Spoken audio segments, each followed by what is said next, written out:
Hello, everybody. Choice, connections, creativity. Choice, creations, and connections. What do those three words have in common? During this presentation, we will go ahead and share what those three words, choice, connections, and creativity, have in common. Welcome to engaging the creativity of three diverse student populations using a LibreTexts OER. My name is Dr. Armeda Reitzel. I've been a professor of communication for many decades. In fact, I started teaching at the university level way back in 1979. And I'm still teaching, just can't give it up. And I'm here with my co-presenter, an amazing communication major by the name of Rosalinda Frick. And Lindy, I'll have you introduce yourself. Hi, my name's Rosalinda Frick, but I go by Lindy. I am a senior at Cal Poly Humboldt over in California. I am majoring in communications, and I had the privilege of using LibreText in one of Dr. Reitzel's classes. And I'm going to give everybody a heads up in case Lindy calls me Doc. That's what she knows me as. She knows me as Doc Reitzel. So wanted to let you know about that. So welcome, and we're going to go ahead and try to figure out what those three words have to do with using a LibreTexts OER. This presentation is going to focus in on three different student groups that I use the LibreTexts OER with. They're very different student groups. There were two major assignments that students did. And I have to tell you, at the end, it was one big yes to student success. So I encourage you, if you want to take some notes, we will make this slide presentation available afterwards. And in addition, at the very end of the slide presentation, I've included my email address in case you'd like to contact me directly. I am more than happy to share any of the resources that I've developed as ancillaries to go along with the text. So the first student group that I used this with were actually correctional education program students. These were students up at Pelican Bay State Prison, which is about an hour and a half north of here. And this was during the COVID times. So our community college that has a program up at Pelican Bay was interested in someday developing an interpersonal communication course for the prisoners to take. And this would be done via correspondence. I don't know if any of you remember the days of when you actually read a book, a hard copy book, and then you had to handwrite on lined paper what your answers were to things.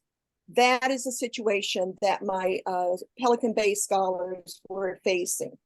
So they completed their assignments on handwritten pieces of paper, which were then scanned and emailed to me so that I could grade them and send them back to them.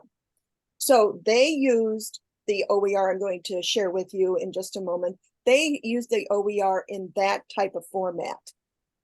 The other two student groups, however, were done online. And I've been online teaching since 2015, and I really enjoy it. I did a course for College of the Redwoods.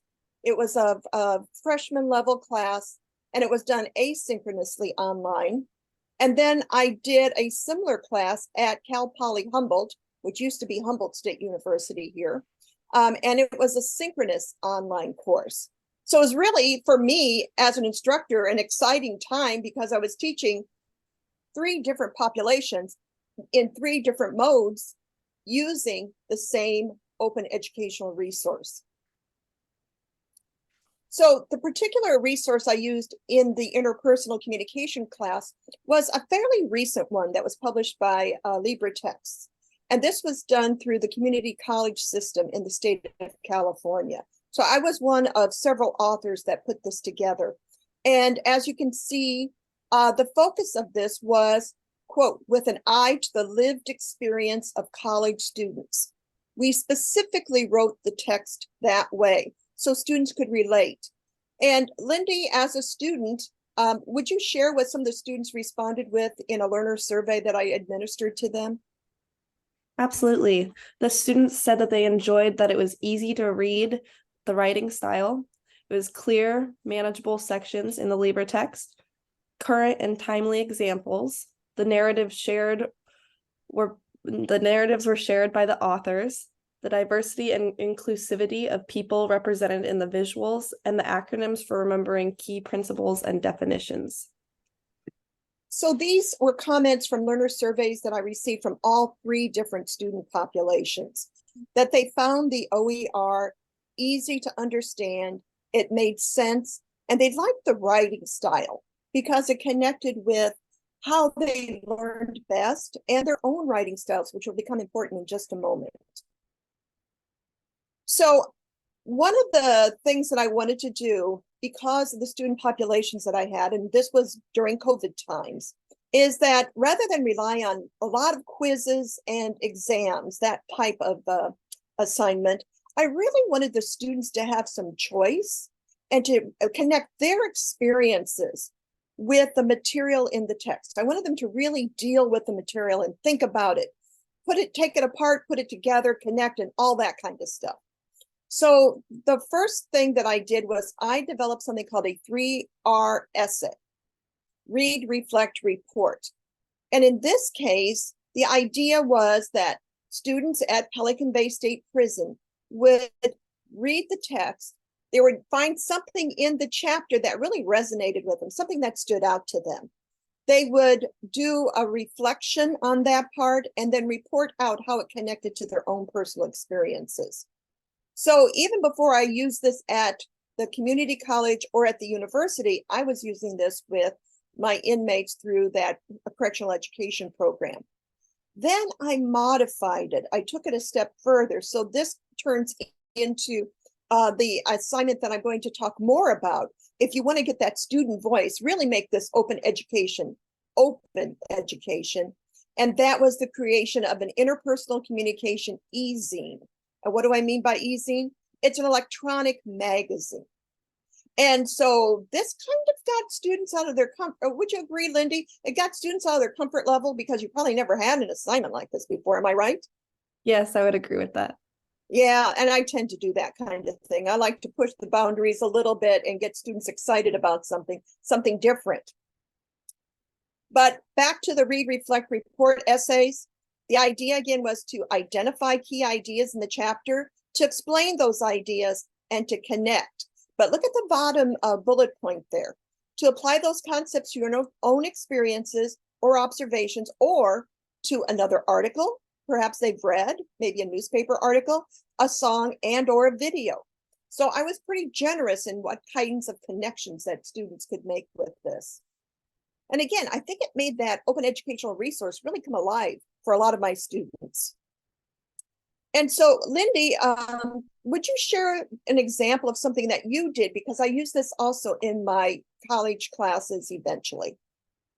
Yes. So what you're looking at right now is one of my very first 3 R's. It was for chapter 6.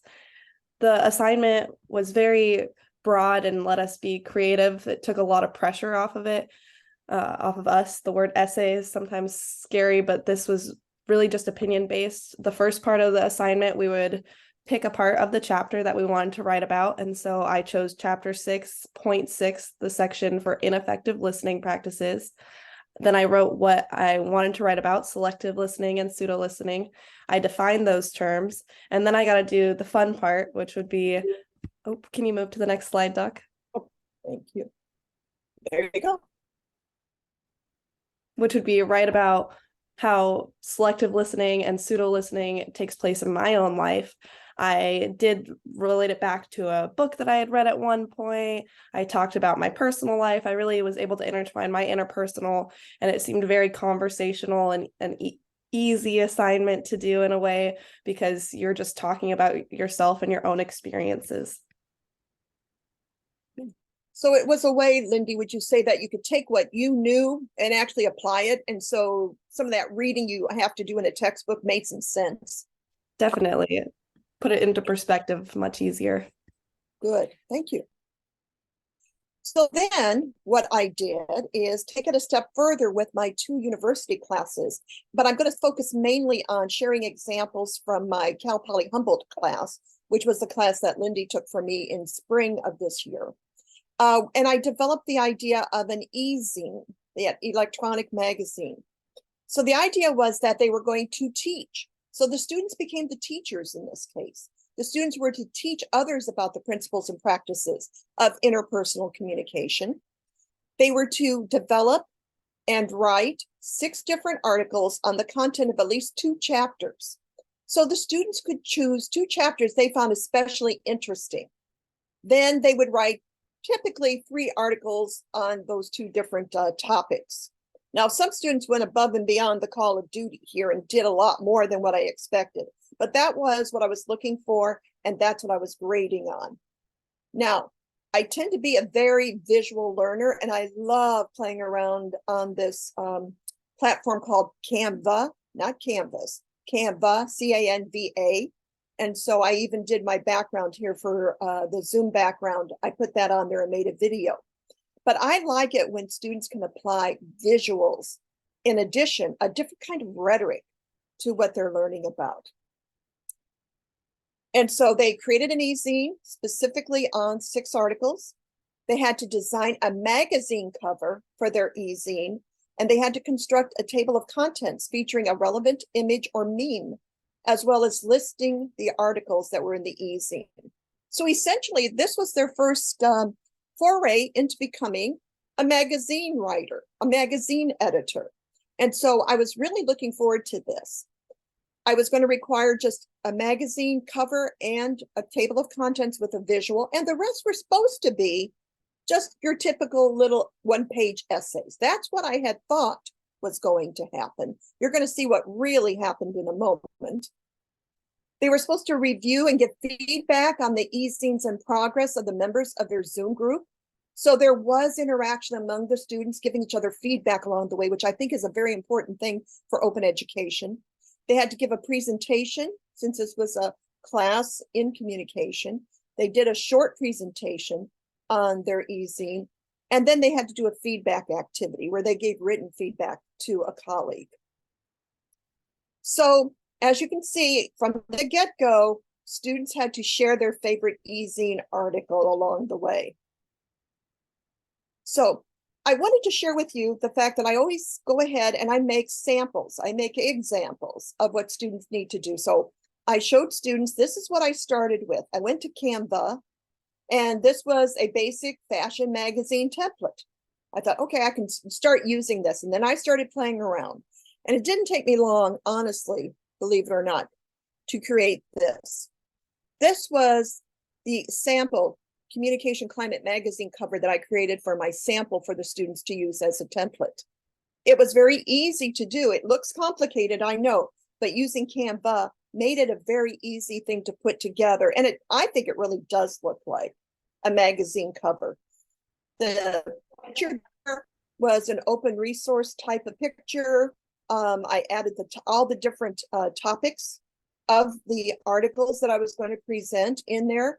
And I had a lot of fun creating this. So I shared this with the students, but they were not limited to use this. They could use different templates, and you'll see some examples of that in a moment. So this is what I was hoping students to do, something like this. And then this is an example of a table of contents, a very simple image, just put in very simply the different articles that I had written for this. So that's what I gave the students as a template. Now, Lindy, could you share what you did? Because you went above and beyond the call of duty. And I do have to say, most students, I'd say, wouldn't you say, Lindy, 99% of the students did a heck of a lot more on this assignment than I ever thought they would. Yes, everyone pretty much made full-on magazines. It was very exciting, very fun to see everyone's creativity. I also used a Canva template like Dr. Reitzel was saying. I think this was originally a cooking magazine cover. I just swapped out the colors and added in a cute animation photo of people talking.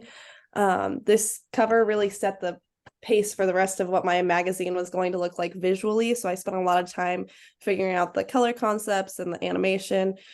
And then I wanted to keep my topics very broad and not limit myself. So I did interpersonal communication, listening, and climates, because there were a lot of topics we covered that were just those 2 things, which brings me to my table of contents, if you wouldn't mind.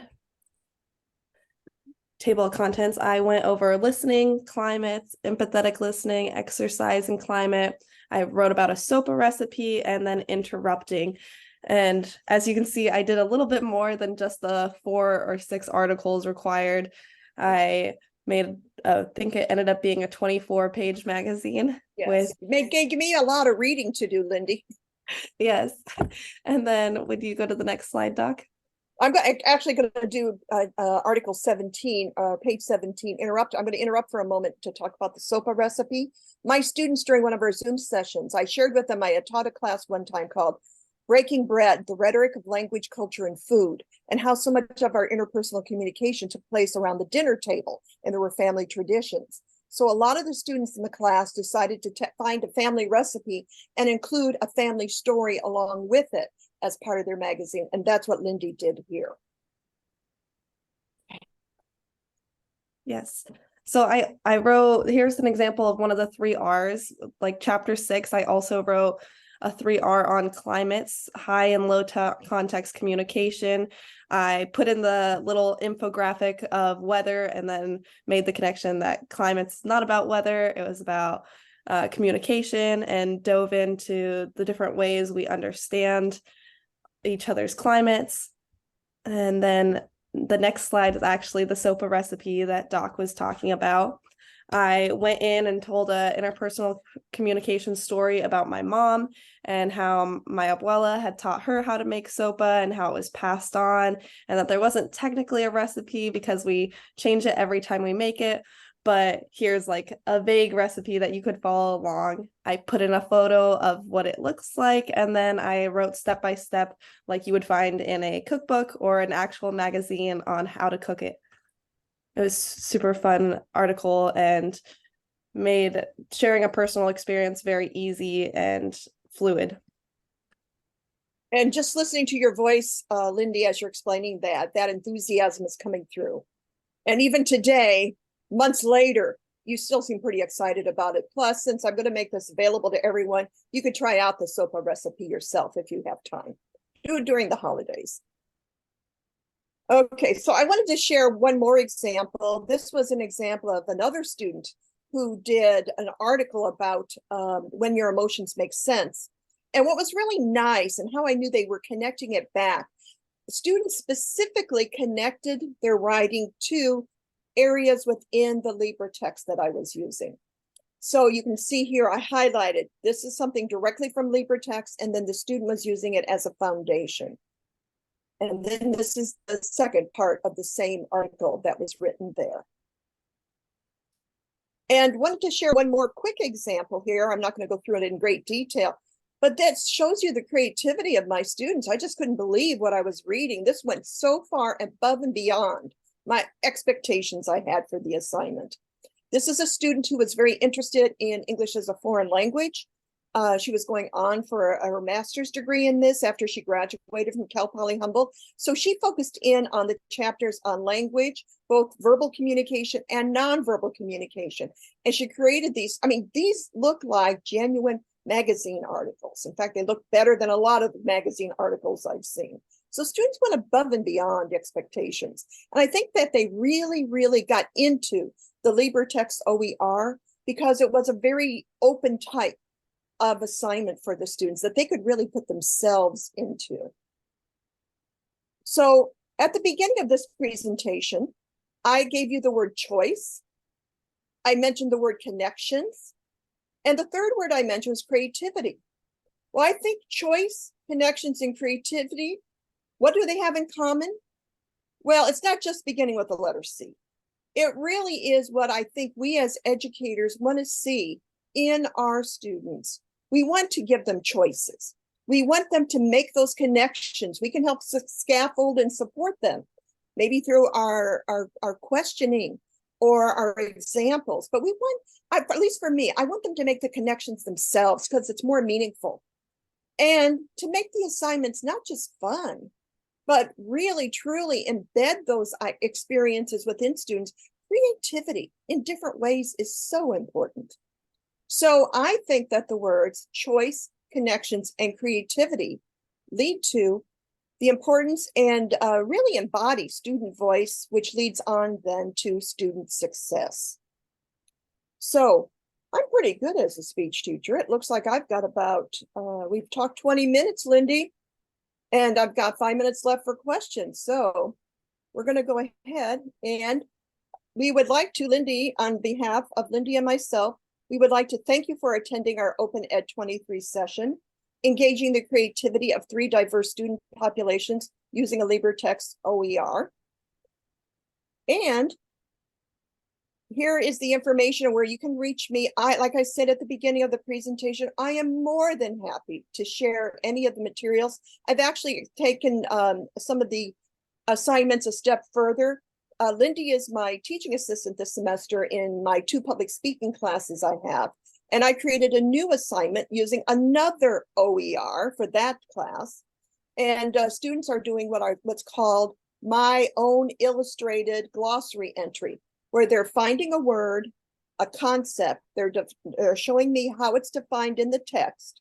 Then they define it in their own terms. Then they explain why this is a significant term in public speaking. Then along with that, they have to include an image. It could be something that they drew. It could be an open source type of image. It could be a meme or a bumper sticker. And I've had all of those variations. So again, student voice is so important for student success. So please feel free to contact me if you'd like more information. And Lindy will be graduating in the spring. So I wanted to say congratulations, Lindy. And thank you for being my co-presenter. I appreciate it. So thank you very much. And we'll open this up for questions if there are any questions out there. Lindy, do you see anything in the chat? Yes, it looks like somebody asked, how do we get the PowerPoint? Okay, I'm going to upload the PowerPoint afterwards, probably a little bit later today, because I've got a couple meetings coming up here. So I'll upload the PowerPoint. You can always feel free to shoot me an email and I'll send you the PowerPoint. I'm more than happy to share any information I can. Awesome. There's also one more question. It says, I would love to know if or how you approach licensing with student involvement since you are sharing these materials. Okay, that's a good question. I always ask for written permission. So I never take anything from a student and put it up. I always ask for written permission. So they've given me written permission to share this, and I explain what it's for. So that's how I do it. It's so important to do that. And I'll be honest, most students, I'd say a good 99.9%, they are absolutely thrilled to share the information with others because I explain to them what the purpose of it is. So good question. Thank you. Lindy, are you seeing any other questions in the chat at all? Yes, I am wondering whether students apply AI ChatGPT for creating the OER in the past or in the future. Okay, so I'm going to tell you honestly, Lindy, close your ears since you're taking another class from me next semester. No, I'm just kidding. Actually, this is one reason I do the assignments the way I do. It's hard. It would be very difficult for students to use only AI and get out of really doing an assignment the way that I've constructed the instructions. I actually don't mind students using AI if it's used as kind of a rough draft and they expand upon it, which for the way that I write my instructions, would you agree, Lindy? You have to add more stuff in. You can't just rely on the AI. No way to pass without that personal touch, I feel like. Yeah, so it's getting that personal touch plus the type of writing that's done. And again, I know a lot of students are doing meme generators and all that. And I don't mind that because they have to add on, how does the meme connect with what they've written? So I think, again, it's the careful wording of questions that you have for students. I think that can get them involved. But that was a really good question because I thought long and hard about the AI stuff going on. Awesome. Another question would be, with the work the students put in, have you thought of having them CC license the materials? That's something that I'm working on right now. And so I think that's a really good suggestion. This is something that's fairly new that I've been doing. And so it's kind of working out the kinks right now. I am teaching an intercultural communication class in the spring. and I'm teaching capstone class. And so I'm going to be working on that. So that's actually a great question, very timely question. So I appreciate that. Yeah, definitely. That's something I will be working on.